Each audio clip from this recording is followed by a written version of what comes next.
Olá, pessoal, bom dia. Sejam todos bem-vindos à nossa jornada da segurança digital. Eu sou Eva Pereira, Head de Marketing e Alianças da Iblis, e preparamos uma série de webinars que estão sendo exibidos ao longo deste mês de abril. A cada semana, nós abordamos um tema relacionado à maturidade e à segurança da informação e privacidade. As inscrições geralmente são feitas pela nossa landing page, que eu vou colocar aqui no nosso chat, e as perguntas e contribuições também são feitas através do chat.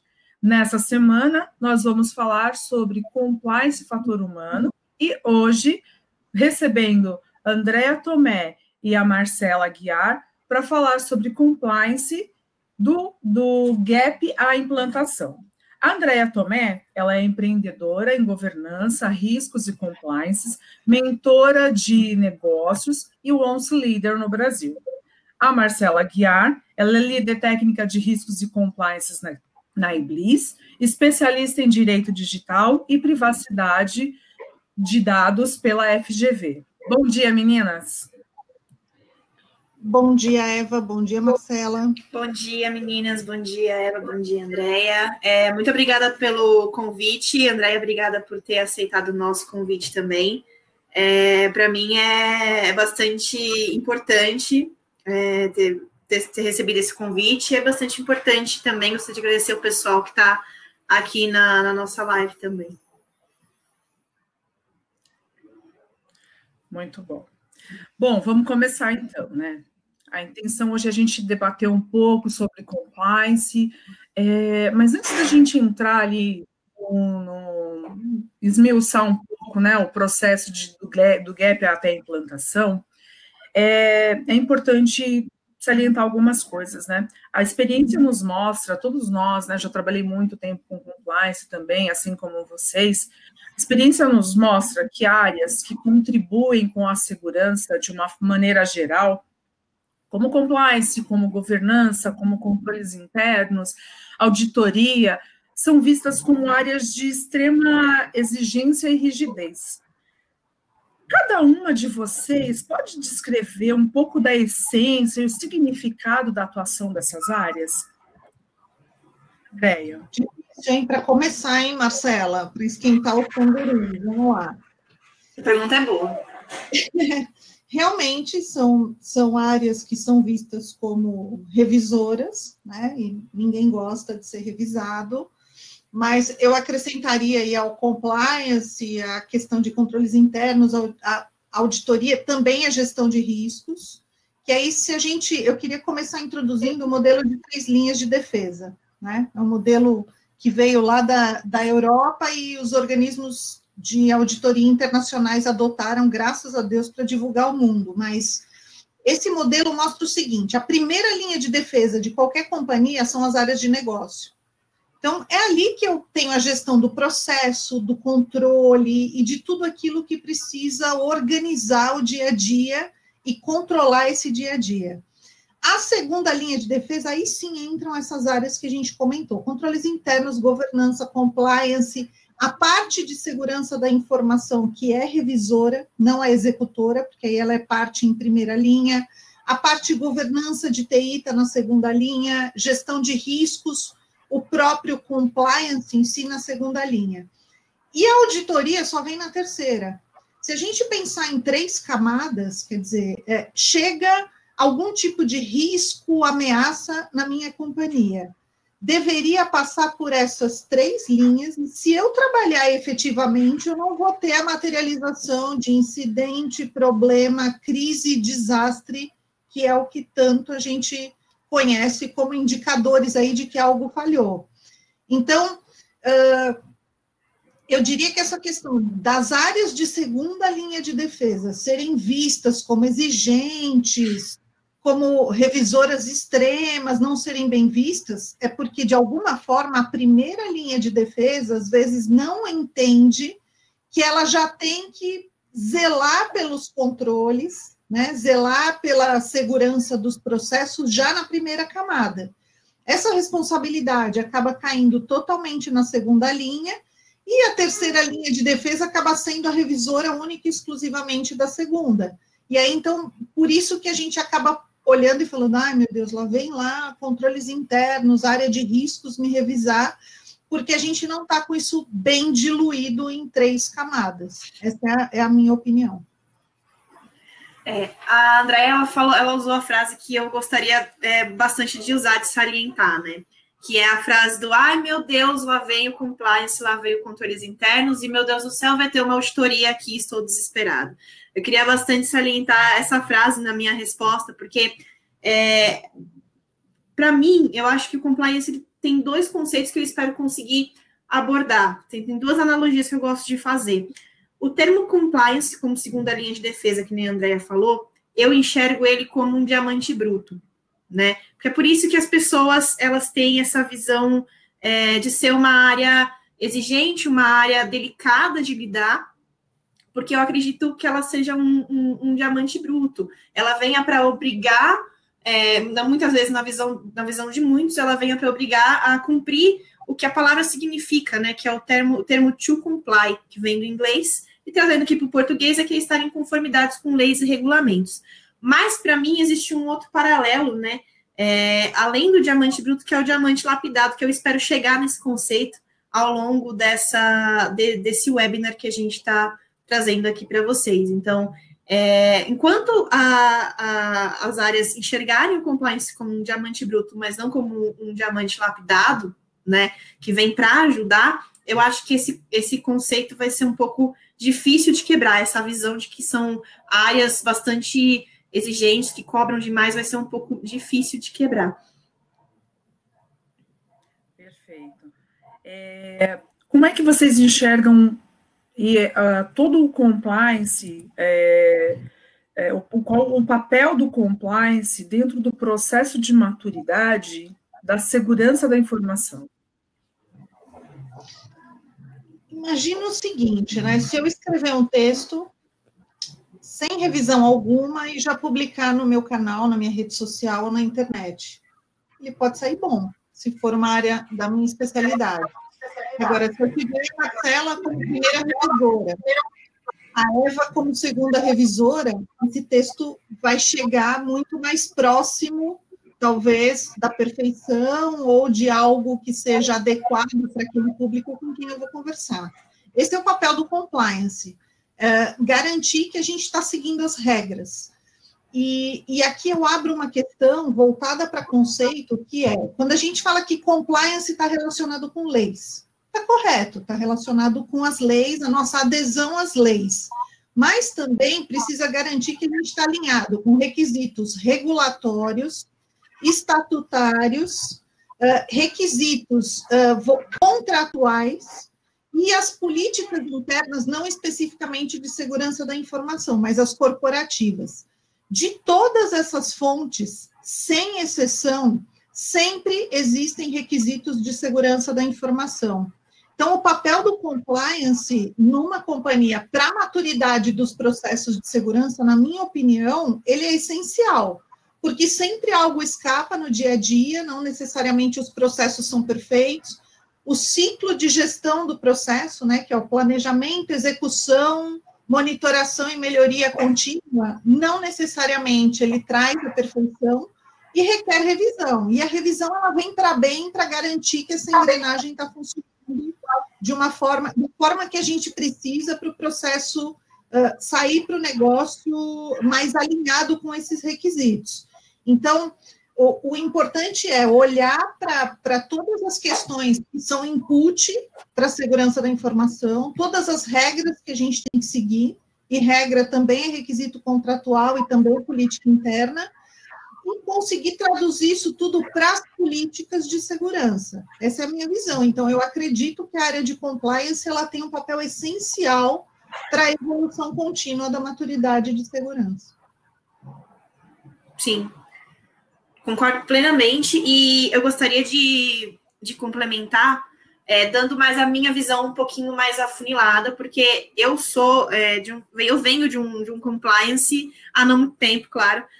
Eu venho de um compliance um pouco mais voltado para a segurança da informação, e acho que tocamos na questão que eu queria tocar, que eu falei na pergunta passada. Vamos voltar naquele conceito, né, na analogia do diamante bruto e do diamante lapidado. Quando fala-se em compliance, de início você vai pensar naquela coisa rígida, naquela coisa que só vem para atrapalhar, vem para atrapalhar meu trabalho, travar o meu trabalho, mas na verdade não. E aí eu entro no conceito do que eu chamo de diamante lapidado, porque na área de segurança, quando a gente vai afunilando isso, a gente pode ir além de norma e regulamentação. Por mais que norma e regulamentação seja a base do que a gente está falando, ela vai além. E vou dar um exemplo claro aqui.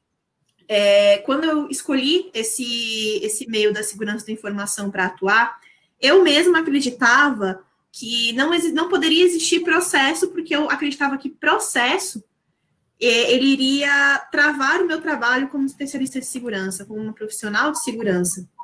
Mas, ao longo do tempo, eu fui enxergando que toda atividade e toda frente de segurança da informação, ela requer processo, e é por isso que o compliance existe.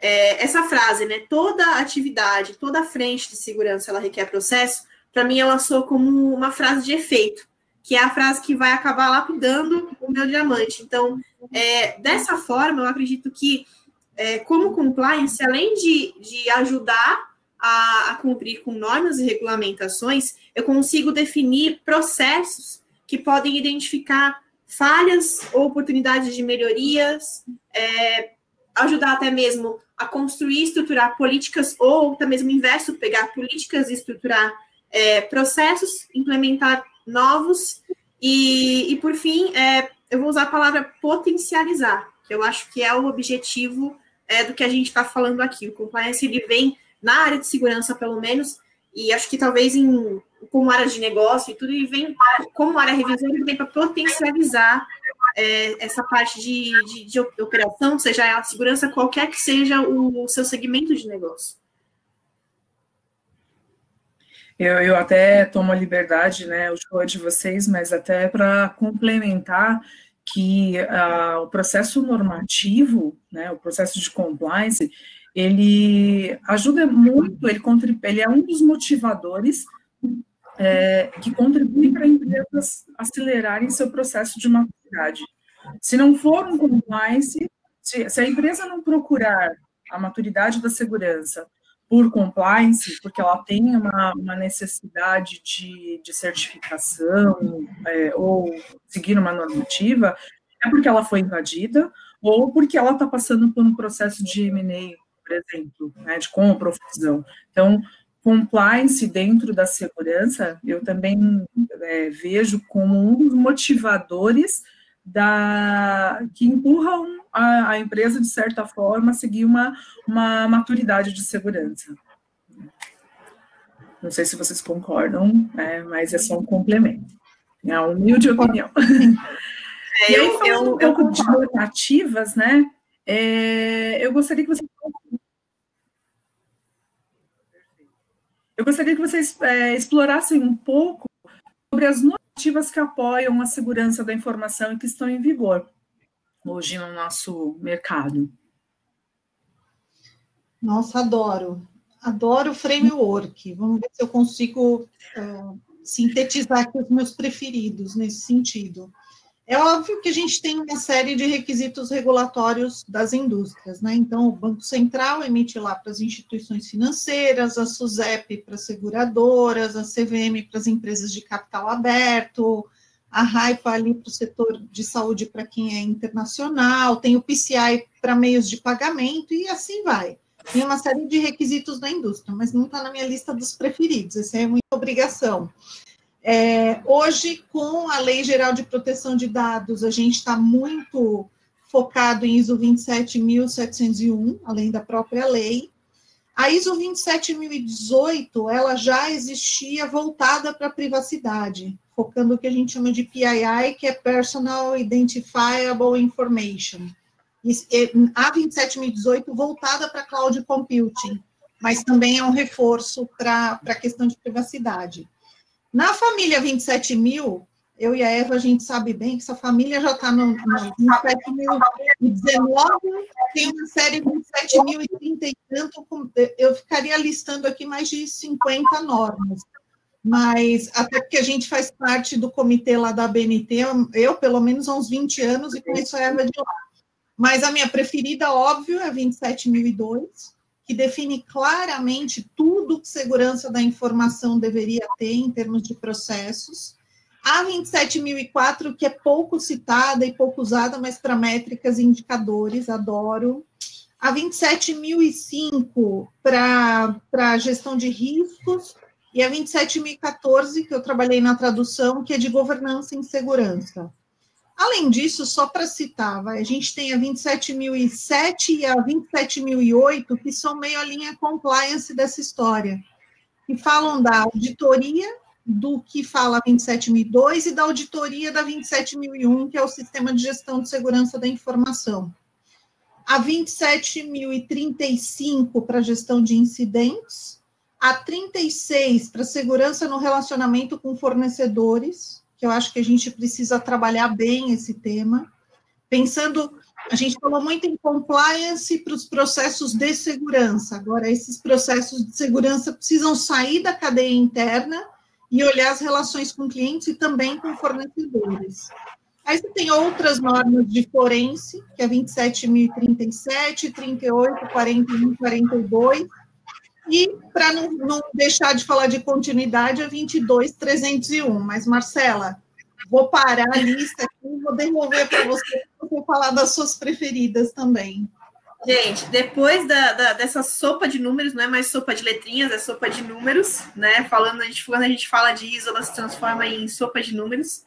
Eu só tenho eu sou da mesma linha que a Andréia, eu adoro o framework, eu gosto bastante de olhar até mesmo aquela parte de normas, né? Seja HIPAA, seja PCIs. Eu gosto muito de ver isso também, mas eu queria colocar um adendo, né, nesses frameworks, que são os frameworks para gestão e entrega de serviços, né? Falar um pouquinho também do COBIT e do ITIL, porque eu acho que para qualquer ocasião você precisa estabelecer o ciclo PDCA, e eu me lembro como se fosse ontem, quando eu terminei a faculdade, em que eu defendi o meu TCC, utilizando exatamente o framework do COBIT como um embasador do ciclo PDCA. Então, todos os processos, né, eu acabei encaixando no ciclo PDCA. Então, sabe-se que quando se fala de ISO 27001, que é a norma de certificação, você tem que ter lá o ciclo PDCA, e nada mais justo do que você usar outros frameworks para entrega de serviço também, além de colocar a 27002, porque eu acho que pode otimizar o teu trabalho e dá para você cumprir direitinho. Se olhar cada domínio do COBIT, isso é fantástico, dá para você fazer direitinho a questão das 4 etapas do ciclo PDCA e, por fim, estabelecê-lo. Então, só concluindo, eu acho que algumas vezes, dependendo do segmento da empresa, é possível não se prender a só uma referência normativa. Dá para você fazer com várias. E eu acredito que esse é um dos itens que, na minha opinião, fazem com que o trabalho de um time de compliance fique mais flexível. Você não se amarra a uma norma só, você não se amarra a um framework só. Então, eu acho que isso precisa ser muito mais defendido por aí. Queria só complementar, eu foquei bastante em ISO, falei das minhas preferidas. Concordo plenamente com a Marcela, adoro trabalhar com COBIT e ITIL, mas não vamos esquecer da série do NIST, a série 800, SP800, que é Special Publication 800, que tem ali uma vasta gama de temas, gratuito, né, com acesso fácil via internet, e que também são a base aí para quem estiver estruturando compliance ou até estruturando processos em segurança da informação.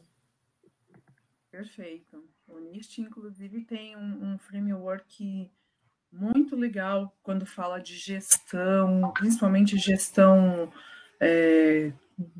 gestão como um todo dentro da segurança, né? Que é o ciclo de melhoria contínua, que vai desde o identificar, o responder, o e pegar toda a lição aprendida durante esse processo e retroalimentar o sistema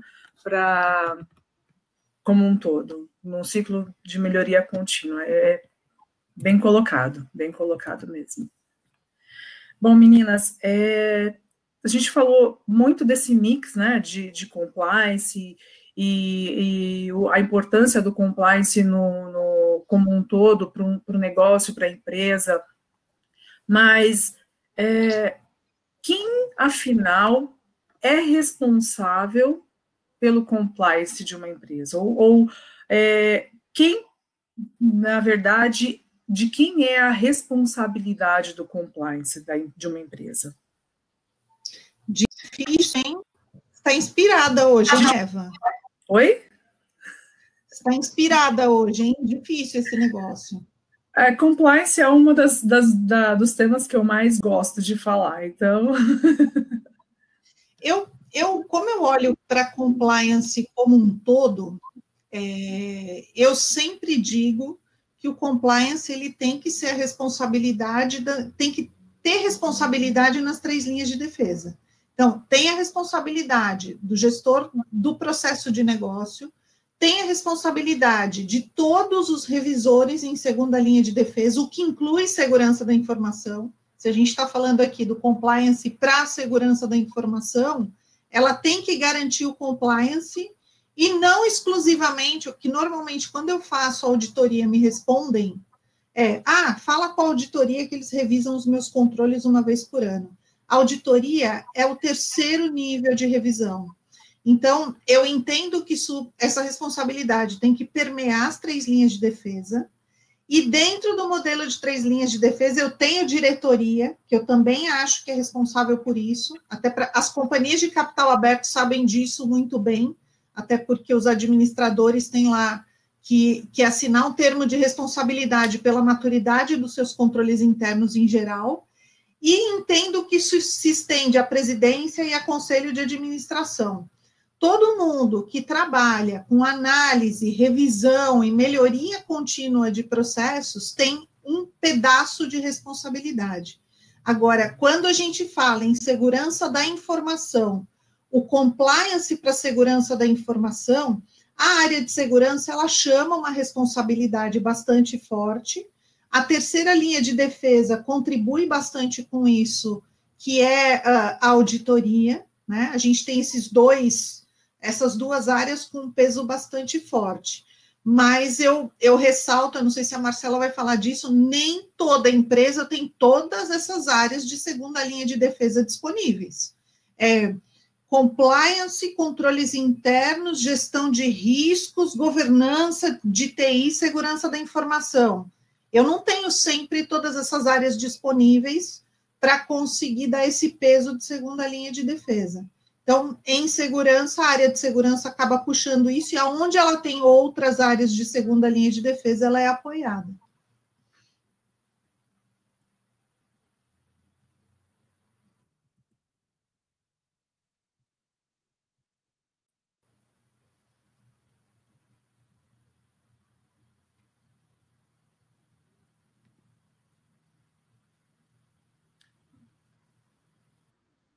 Tá, porque eu tenho 2 mini pôneis aqui dentro de casa, então estavam fazendo barulho.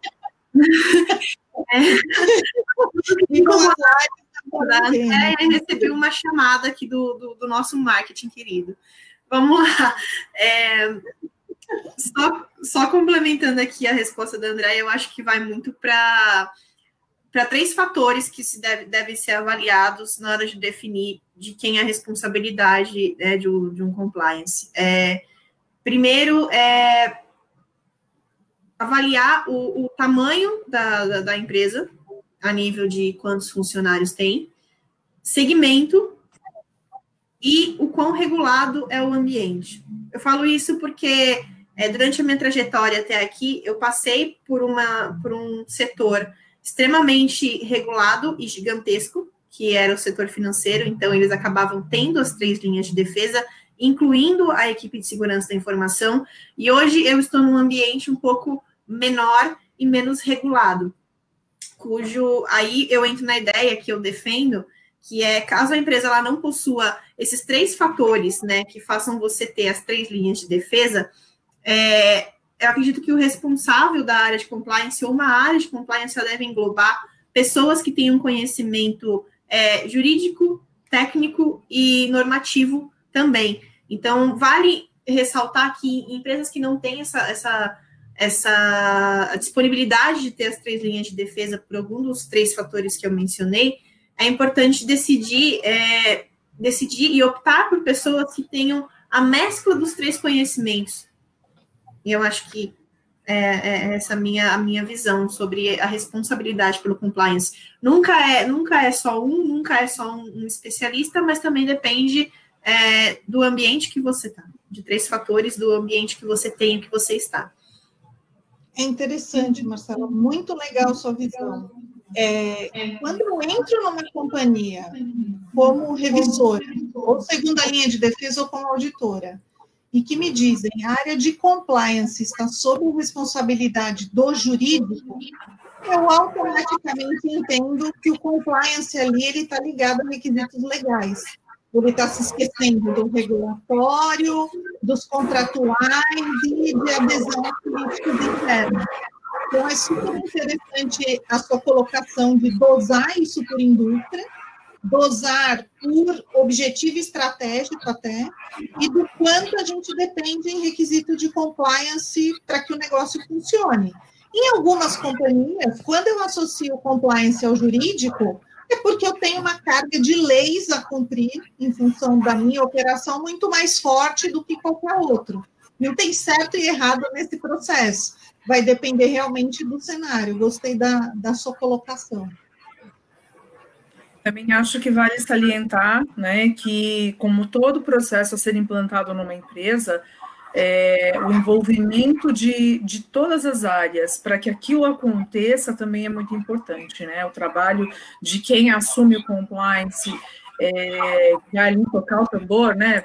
Tocar o bumbo para que a coisa aconteça, é louvável, é super importante, mas que toda a companhia esteja disposta a contribuir para que aquela ação e que aquele objetivo que o compliance não impõe, né, mas que ele está em busca, seja cumprido. Bom, muitas empresas temem que um processo de compliance seja um processo custoso, não só administrativamente, mas financeiramente também. Como é que uma empresa pode se certificar? E certificar é ter a certeza de que, durante o processo de compliance, não foram implementados itens que fariam com que a empresa gastasse dinheiro à toa, né, ou desperdiçasse algum recurso. A objetividade no processo de compliance, como garantir isso? É interessante essa questão, porque à medida em que eu disse que eu tenho uma série de inputs para definir os controles, esse negócio vira um buraco negro, né? Um repositório de controles. Então, a lei pede controle, requisitos regulatórios pedem controle, os estatutos pedem controle, os contratos pedem controles e as políticas internas pedem controles. Aí a gente corre lá individualmente como área de negócio e desenha esses controles. O que vai acontecer se eu não tiver um processo de governança de controles ou uma área de controles internos para regular esse negócio? Vão existir controles duplicados, controles centralizados e descentralizados. Eu já encontrei em revisões, né, em trabalhos de governança do ambiente de controles, um controle que neutraliza o outro. Então, ele me traz a força do controle daquela etapa e o outro vai lá e neutraliza, flexibiliza. E isso tudo gera o consumo de recurso. Tá? Eu vejo o controle automatizado que não funciona. E aí você paga software, manutenção, pessoas para operar, e quando a gente chega como revisor, segunda linha de defesa, ou como auditor, qual é o resultado do teste ineficaz para aquele controle? Então, a gente tem em segurança o conceito do need to know, né? Só liberar acesso para quem de direito ou quando precisa para garantir a confidencialidade. Eu trago aqui o conceito, para essa questão de governança de controles, o conceito do need to have. Eu preciso desse controle? Ele realmente está sendo bem gerido, eficaz em uma linha do tempo? Se sim, ele fica. Se não, eu preciso rever. E olhar para essa... Gente, é difícil encontrar um inventário de controles completo em companhias, mesmo as que tenham área de controles internos, que dirá as que não têm.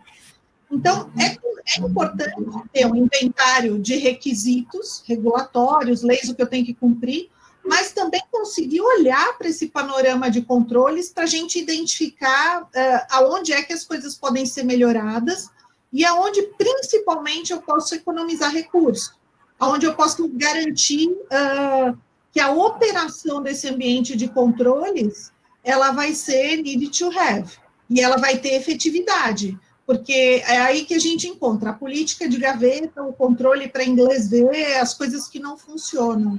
Então, é super importante ter esse, de tempos em tempos, um processo de governança desses controles para essa avaliação e extrair o melhor do ambiente de controles como um todo. Eu acho que a Andrea falou praticamente tudo que eu gostaria de falar, usando palavras muito legais de usar, que é o need to know, need to have. Então, eu acho que eu vou defender um pouco o porquê do título desse webinar que a gente está fazendo, né? Por que é do gap a implantação e qual que é a importância disso em todo esse processo de maturidade, né? Exatamente indo na linha que a Andrea falou, muitas pessoas me perguntam, mas por que eu não posso implementar já de vez tal controle da ISO 27001? A minha resposta 27002, desculpa.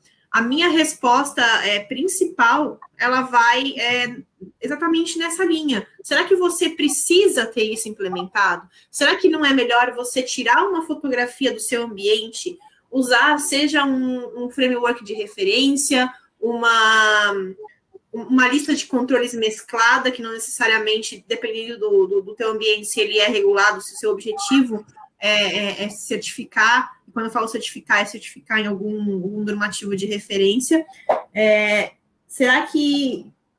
tudo depende do seu objetivo, mas será que você precisa mesmo daquele controle implementado? E aí a gente cai na hora de fazer o gap, que é tirar a fotografia, que é justamente tirar essas bordas de controles extras. É como se fosse fazer um deep dive naquilo que você tem versus aquilo que você precisa fazer. Então, fazendo isso, por que ir do gap à implantação? Primeiro você vai do gap, tira a fotografia, recebe as recomendações necessárias, e por fim, você vai para a implantação efetiva, porque você acaba economizando tempo, recurso, dinheiro, pessoas, você acaba direcionando da forma correta o que eu chamo dos 3 pilares de segurança da informação, tecnologia, pessoas e processos. Você já viu, Marcela, por falta de inventário de controles, uma empresa começar a implantar um controle que já existe em outra área e que poderia ter uma abrangência corporativa? Eu já vi, e eu já fui o tipo de pessoa que sugeriu uma implantação desnecessária. Assumo esse erro no passado, e hoje eu vejo o quanto é importante você ter uma fotografia e, além da fotografia, verificar aonde existe o risco de ter ou não ter determinado controle. Legal. Bom, a gente falou sobre responsabilidade, sobre quem é a melhor figura para assumir uma área de compliance, mas mesmo havendo, né, um responsável por puxar a carroça, né, por ir lá e bater o tambor para que a coisa aconteça,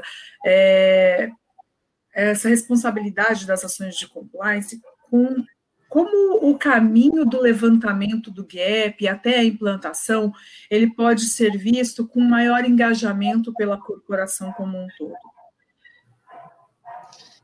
Eu queria começar só revendo aqui as respostas que a gente teve nos questionamentos aqui no chat.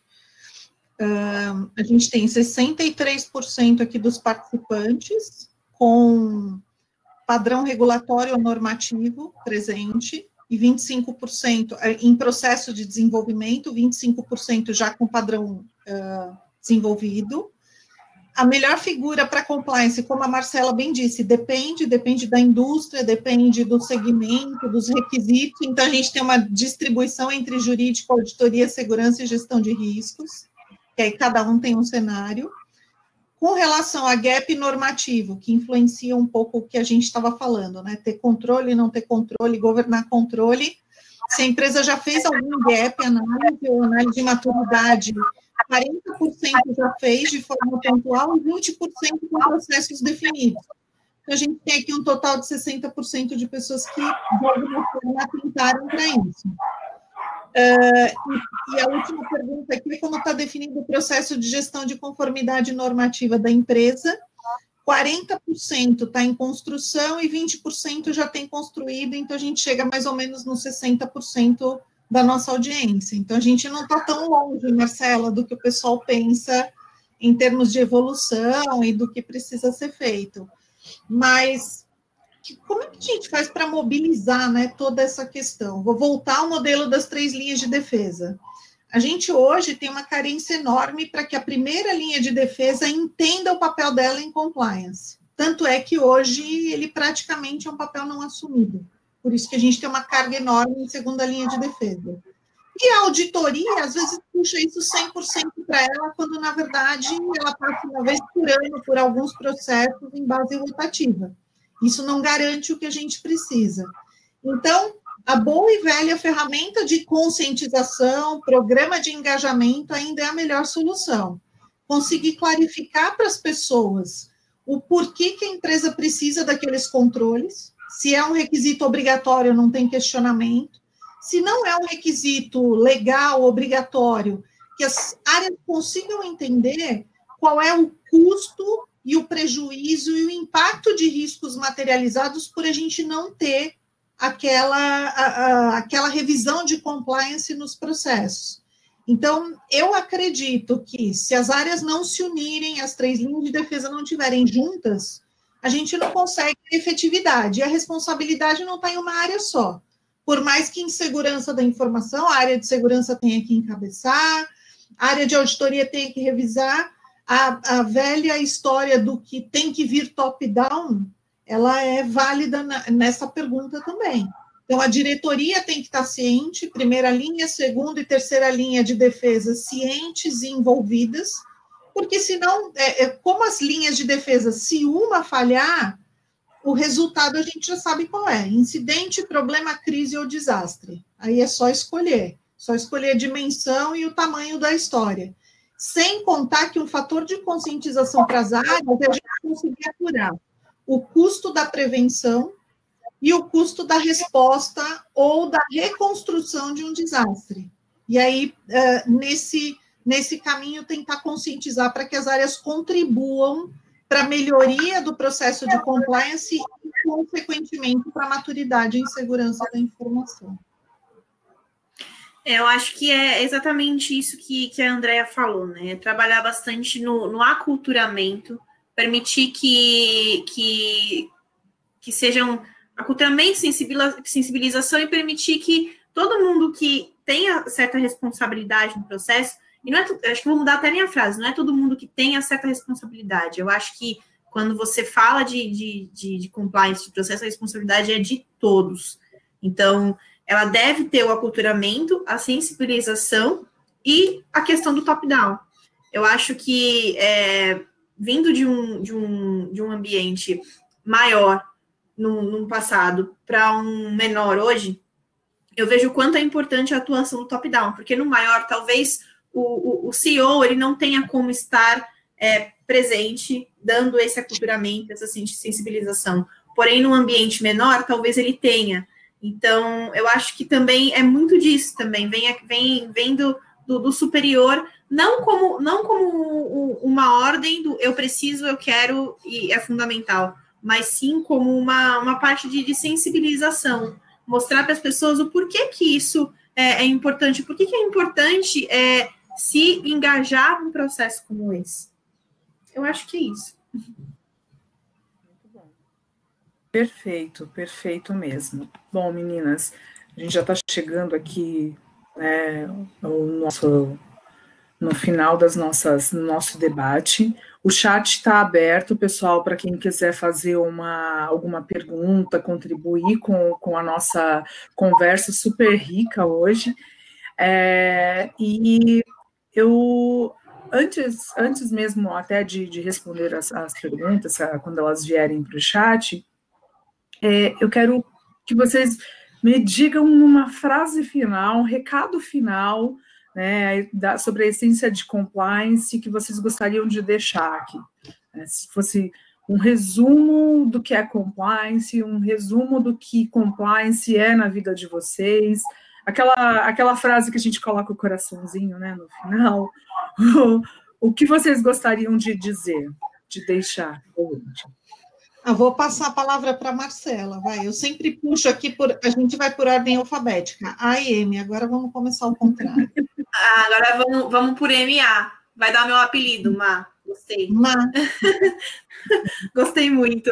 Nossa, é difícil resumir numa frase só, mas eu acho que, como eu falei no início da nossa conversa, né, nem tudo tem que ser visto como uma coisa tão rígida, tão difícil, tão custosa de se fazer. Então, eu acho que, para mim, o compliance é ter a oportunidade de poder mesclar diversos conceitos. Não só né, que são leis e regulamentações e normas. Eu posso misturar, às vezes estou me adequando ao LGPD e posso envolver outros frameworks, outros normativos. Então, eu acho que é uma coisa que, para mim, o compliance, ele é flexível, sim, dá para fazer. Então, eu concluo esse meu raciocínio com a frase que eu tenho aqui atrás de mim. Opa, tá aqui. Seja otimista, que vai dar certo. Lindo. Eu diria, na minha experiência, eu trabalho como primeira linha de defesa em segurança da informação, por vezes como segunda linha de defesa e por vezes como terceira linha de defesa em segurança da informação. Então, consegui acumular uma bagagem para navegar por diversas óticas. Como é que eu me sinto e que tipo de contribuição eu consigo trazer para o meu cliente quando eu sou revisora em segunda linha de defesa ou em terceira linha de defesa? Quando eu sou compliance ou quando eu sou auditoria? Eu diria que, em certos momentos, a gente traz surpresas, o que, no fim das contas, a gente tem que rezar para que tudo dê errado durante um teste. Então, quando a revisão ela é preventiva e você encontra uma série de problemas, por mais que as pessoas não gostem, você está, de alguma forma, aumentando as chances de êxito do negócio.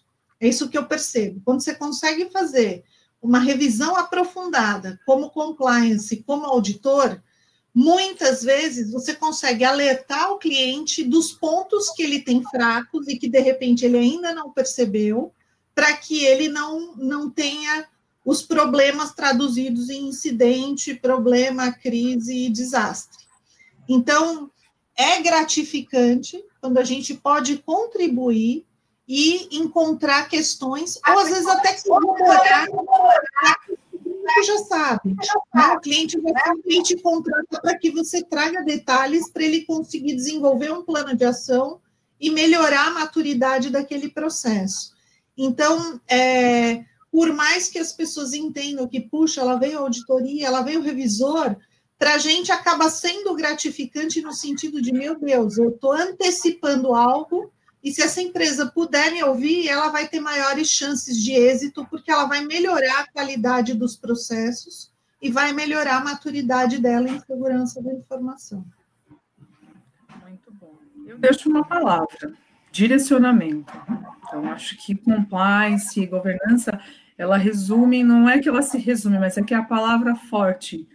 Várias empresas não sabem como seguir, e é o compliance, todo esse processo de governança que direciona muito de onde ela pode chegar, onde ela quer chegar. Nós temos uma pergunta muito boa aqui do Alexandro, Quais são os desafios para implementar um processo de compliance em empresas pequenas ou startups? Sendo que, normalmente, essas empresas elas possuem poucas áreas e processos mais dinâmicos. Posso responder essa? Eu ia inverter. Eu não quero tirar a vez de ninguém, mas acho que essa pergunta faz muito... ela bate muito com o momento em que eu tenho vivido no último ano, um ano e meio. Eu acho que foram desafios que eu descobri, na verdade, né? Eu acho que a gente está falando de um ambiente que possivelmente ele não vai ter como ter as 3 linhas de defesa. Isso pensando numa empresa pequena. Então, a tendência é muito jogar a responsabilidade para um só, para uma equipe só. Né? E isso então, o principal desafio é a sensibilização de todas as equipes e a empatia também de se colocar no lugar de quem está assumindo o papel de compliance, né? Então, o compliance não sou só eu, só o fulano, só o ciclano que faz. É uma organização como um todo, isso pensando numa empresa pequena. E numa startup, eu acho que é por causa do modelo de negócio. Falta um pouco de sensibilização e conscientização para enxergar os riscos associados dentro desse modelo de negócio. E eu acho que ainda está um pouquinho, são empresas que estão um pouquinho presas ainda no conceito rígido de compliance, que tem que dar uma soltada, por assim dizer. Legal, hein, Marcela? Você deu o troco, agora sobrou pouco para mim, hein? Quando eu pego uma pergunta assim, eu já logo imagino que é um cliente me fazendo uma pergunta e que eu tenho que desenvolver um plano de rollout. Então, eu tenho um cliente que é uma empresa pequena, uma startup, que não vai ter as 3 linhas de defesa muito bem estruturadas. Se eu tivesse que desenvolver um plano de ação, vamos lembrar o que a gente já faz quando nós precisamos implantar segurança da informação numa empresa que tem lá 30 unidades descentralizadas. A gente vai lá e define o papel do agente de segurança da informação. Em compliance, eu vi em muitas companhias o papel do agente de compliance, né? Então, a gente tem esses desdobramentos. O que são esses movimentos de definir o agente, que é aquele cara que está dentro do processo de negócio para cumprir um determinado papel? É uma ferramenta de conscientização e uma ferramenta de reforço e de envolvimento. É onde eu coloco, por exemplo, a primeira linha de defesa para atuar em partes, também como revisora, quando essa segunda linha de defesa me falta. Então, eu pensaria em trabalhar melhor a consciência da primeira linha de defesa, definir esses agentes de compliance, trabalhando com um organismo que consiga dosar e estabelecer regras e direcionar essas pessoas, porque elas, no fim das contas, trabalham dentro de cada processo de negócio, então esse é o core delas. Mas eu trabalharia essa questão de reforçar a primeira linha de defesa para suprir em partes a efetividade da ausência de algumas linhas de segunda camada. Não que a gente esteja dizendo que as empresas que tenham a segunda linha de defesa completa sejam extremamente maduras.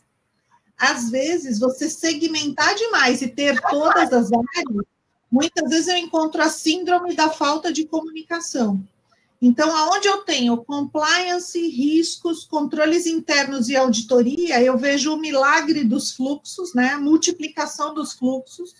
Cada um tem o seu, desenhado sob sua ótica e não há compartilhamento. E aí isso se agrava quando eu tenho uma área de gestão de processos. E muitas vezes eu vejo essas áreas não se conversando, né? Então, eu tenho a multiplicação dos fluxos, a multiplicação das matrizes de riscos e uma falta de conexão entre essas áreas. Então, aonde isso acontece, às vezes a efetividade da segunda linha de defesa é muito menor se eu comparar com um trabalho que possa ser feito numa empresa menor, bem sólido, conectando a primeira linha de defesa, que são as áreas de negócio, com um organismo revisor. É isso que eu faria. Pessoal, agora sim, né, nós estamos nos aproximando do final, né, muito bem respondido. A conversa foi, assim, por mim eu continuava aqui mais 2 horas, mas, como eu disse, é um dos assuntos que eu mais gosto de falar. Até pegando o gancho do penúltimo tópico que a gente comentou, né, que é a conscientização e a sensibilização de toda a empresa, no nosso último episódio dessa jornada, na quinta-feira, nós falaremos sobre fator humano, o elo mais importante da corrente, porque a gente sabe que não adianta ter excelentes tecnologias, processos super bem desenhados, se as pessoas que, na sua essência, vão executar colocar tudo isso para funcionar, não estiverem ali de corpo presente, né? Então, vamos falar sobre cultura, conscientização, sensibilização, envolvimento das pessoas, como trazer as pessoas para perto da gente, para que todo esse processo, toda a tecnologia seja usada da melhor forma possível. Então, faço o convite, reforço o convite a todos que estão aqui assistindo esse webinar. Na próxima quinta-feira, às 10 horas. Este webinar, como todos os outros, estão disponíveis no nosso canal do YouTube. Quem perdeu a oportunidade também pode assistir lá e acompanhar os outros também, toda a nossa jornada, que foi uma delícia fazer, cada dia com um convidado especial. Meninas, adorei, muito grata pela disponibilidade e esse compartilhamento de experiência super rica de vocês. Sinto muito orgulhosa de ver esse painel lindo assim, né, dessa conversa que nós tivemos hoje. E é isso, muito obrigada por tudo. Aguardo vocês que assistiram, muito obrigada também, no nosso próximo episódio. Obrigada, Eva, pelo convite, Marcela, pela companhia. Foi um prazer compartilhar esse webinar com você. E obrigada ao pessoal que participou aí com as perguntas bastante interessantes. Agradeço de novo a quem participou. Andréia, foi muito incrível dividir esse espaço com você. Eu acho que quem me conhece sabe o quanto eu admiro o teu trabalho, o trabalho das ONCs no geral. Sou muito feliz por ser uma delas agora. Então, é isso, é só agradecer mesmo. Foi extremamente interessante participar, foi muito bom. Obrigada, meninas. Um beijo. Tchau. Tchau.